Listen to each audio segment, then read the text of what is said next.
There's a race against time as we struggle for independence.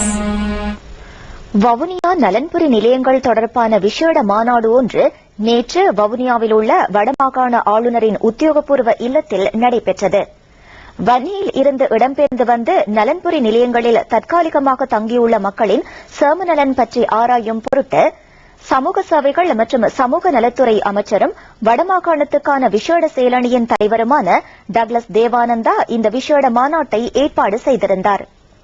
இந்த மாநாட்டில் வடமாகாண ஆளுநர் டிக்சன் சரத் சந்திரதேவ, மீள்குடியேற்ற மற்றும் அனர்த்த நிவாரண சேவைகள் அமைச்சர் ரிஷாத் பதியுதீன், வன்னி மாவட்ட கட்டளை தளபதி மேஜர் ஜெனரல் ஜகத் ஜயசூரிய, பாதுகாப்பு அமைச்சின் வவுனியா மாவட்ட சிவில் ஒருங்கிணைப்பாளர் பிரிகேடியர் எல்.சி. பெரேரா, வடமாகாண பிரதம செயலாளர் ரங்கராஜன், வவுனியா அரசாங்க அதிபர் திருமதி சார்ல்ஸ், தேச நிர்மாண அமைச்சின் வவுனியா மாவட்ட ஒருங்கிணைப்பாளர் பிரேமரத்ன சுமதிபால, வவுனியா பிராந்திய பிரதி போலீஸ் மா அதிபர் நந்தன முனசிங்க உட்பட பலர் கலந்து கொண்டார்கள்.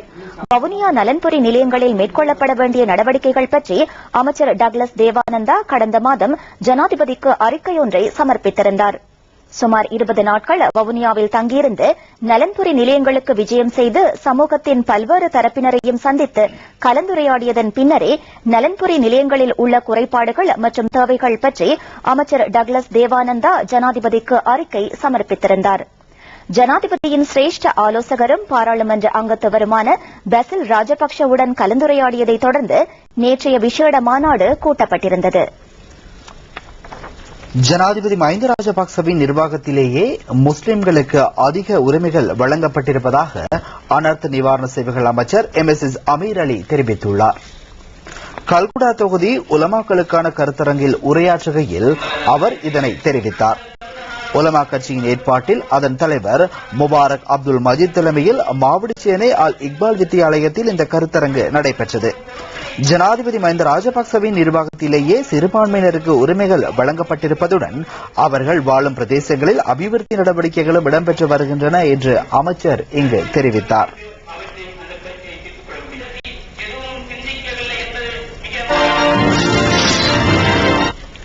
ஜனாதிபதி மஹிந்த ராஜபக்சவின் உத்துருமித்துரு அபிவிருத்தி வேலை திட்டத்திற்கு பாடசாலை மாணவர்களும் அன்பளிப்பு செய்துள்ளனர். கல்முனை ஜாயிரா தேசிய பாடசாலை மாணவர்கள் தமது ஒருநாள் மதிய போசனத்திற்கு செலவாகும் தொகையை இத்துருமித்துரு வேலை திட்டத்திற்கு அன்பளிப்பு செய்துள்ளனர். இந்த தொடர்பான நிகழ்ச்சி கல்லூரி அதிபர் மர்ஜுனா ஏ காதர் தலைமையில் அண்மையில் கல்முனை ஜாயிரா தேசிய பாடசாலை மண்டபத்தில் நடைபெற்றது. சாய்ந்தமருது பிரதேச செயலாளர் ALM சலீம் இந்த நிகழ்ச்சியில் பிரதம அதிதியாக கலந்து கொண்டார்.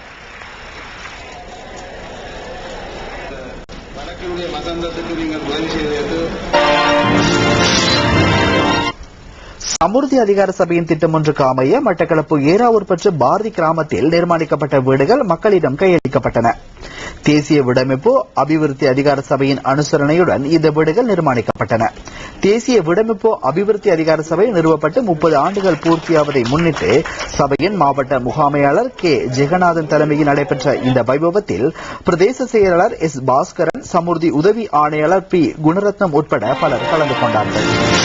கொழும்பு மருதானே போபஸ் மாவட்டத்துக்கு இமாமுல் அரூஸ் மாவட்டம் என பெயரிடப்பட்டுள்ளது. புதிய வீதி பெயர் பலகையை மேல்மாகாண ஆளுநர் அலவி மௌலானா திரை நீக்கம் செய்து வைத்தார். முஸ்லிம் மக்களுக்கு அறம் சேவையாற்றிய அமுல் அரூஸ் அவர்களை நினைவு கூறும் வகையில் இந்த வீதிக்கு அந்த பெயர் சூடப்பட்டுள்ளது.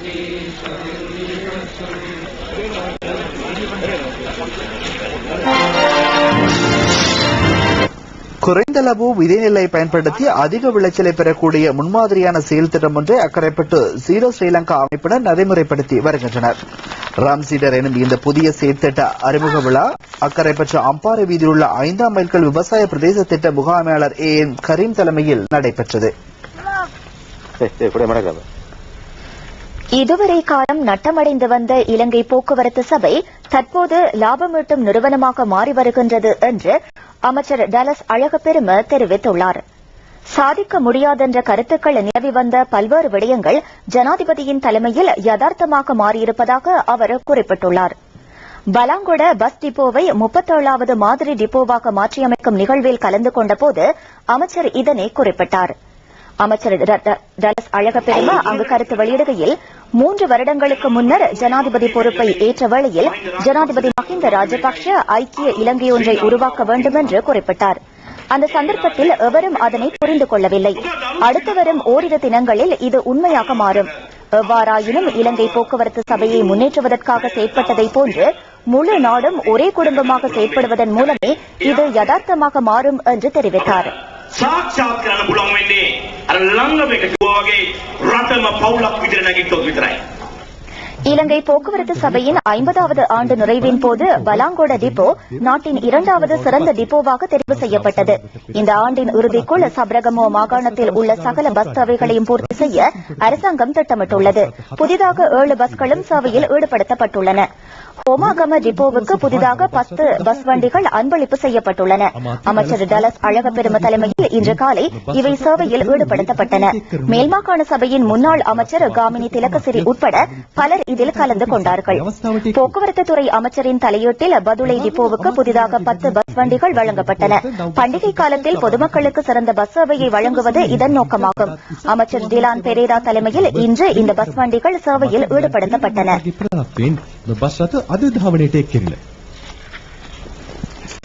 முன்னாள் அமைச்சர் ஜெயராஜ் பெர்னாண்டோ பிள்ளையின் நினைவு தினம் அனுஷ்டிக்கப்படுகின்றது. கடந்த ஆண்டு ஏப்ரல் மாதம் 6ஆம் தேதி வெளிவேறிய பகுதியில் இடம்பெற்ற புத்தாண்டு விளையாட்டுப் போட்டியில் கலந்து கொண்ட போது எல்டிடியின் தற்கொலை தாக்குதலில் இவர் உயிரிழந்தார். 1953ஆம் ஆண்டு ஜனவரி மாதம் 11ஆம் தேதி பிறந்த ஜெயராஜ் பெர்னாண்டோ புள்ளி நீர்கொழும்பு ஆவே மரியால் கன்னியர் மடத்திலும் மரிசேலா வித்தியாலயத்திலும் கல்வி கற்றார். 1977ஆம் ஆண்டு சட்டத்திறனியாக கடமையாற்றிய இவர் 1989ஆம் ஆண்டு பொதுத் தேர்தலின் மூலம் அரசியலில் பிரவேசித்தார். ஜெயராஜ் பெர்னாண்டோ புள்ளே நிதி, இன விவகார, தேசிய ஒருமைப்பாட்டு பிரதி அமைச்சராகவும், சிவில் விமான சேவைகள், சுற்றுலாத்துறை, கிறிஸ்தவ சமய விவகார, வர்த்தக வாணிபத்துறை, நுகர்வோர் விவகார அமைச்சராகவும், ஆளும் கட்சியின் பிரதம கொறடாவாகவும் பொதுமக்களுக்கு அரும்பெரும் சேவையாற்றியுள்ளார். அரசு தரப்பு பிரதிநிதியாக ஜெனீவா பேச்சுவார்த்தையில் கலந்து கொண்ட இவர் எல்டிடிஇ பயங்கரவாதிகளுக்கு எதிராக செயற்பட்டு வந்தார். இதன் காரணமாக எல்டிடிஇ இவருக்கு மரண அச்சுறுத்தல் விடுத்திருந்த போதிலும் இதன் விளைவாக கடந்த ஆண்டு எல்டிடிஇ பயங்கரவாதிகளின் தாக்குதலில் ஜெயராஜ் பெர்னாண்டோ புள்ளை உயிரிழந்தார். ஜெயராஜ் பெர்னாண்டோ புள்ளையின் முதலாவது நினைவு தினத்தை முன்னிட்டு வெளிவேறிய பகுதியில் இன்று விசேட நிகழ்வொன்று ஏற்பாடு செய்யப்பட்டிருந்தது. சர்வமத தலைவர்கள் உட்பட அமைச்சர்களும் மக்கள் பிரதிநிதிகளும் இதில் கலந்து கொண்டனர். முன்னாள் அமைச்சரின் நினைவாக இங்கு விசேட நினைவு சின்னம் ஒன்று திறந்து வைக்கப்பட்டது. දිවංගත ජිරාජ් ප්‍රනාන්දු පුල්ලේ මහතා වෙනුවෙන් නිදි කළ විශේෂිත ස්මාරකය සුදර්ශනී ප්‍රනාන්දු පුල්ලේ මහත්මිය අතින් මෙහිදී නිරාවරණය කෙරිණ. ஸ்ரீலங்கா சுதந்திர கட்சியின் மட்டக்களப்பு மாவட்ட அலுவலகம் இன்று திறந்து வைக்கப்பட்டது. மட்டக்களப்பு லவ்லைனில் இந்த அலுவலகம் நிறுவப்பட்டுள்ளது. ஸ்ரீலங்கா சுதந்திர கட்சியின் பொதுச் செயலாளர் அமைச்சர் மைத்ரிபால சிறிசேன தலைமையில் மாவட்ட கட்சி அலுவலகம் திறந்து வைக்கப்பட்டது. தேசிய நல்லிணக்க அமைச்சர் விநாயகமூர்த்தி முரளிதரன் இந்த வைபவத்தை ஏற்பாடு செய்திருந்தார். அமைச்சர் முரளிதரன் ஸ்ரீலங்கா சுதந்திர கட்சியில் இணைந்த பின்னர் மட்டக்களப்பு மாவட்டத்தில் திறக்கப்பட்டுள்ள முதலாவது கட்சி அலுவலகம் இதுவாகும். மக்கள் பிரதிநிதிகள் உட்பட பலர்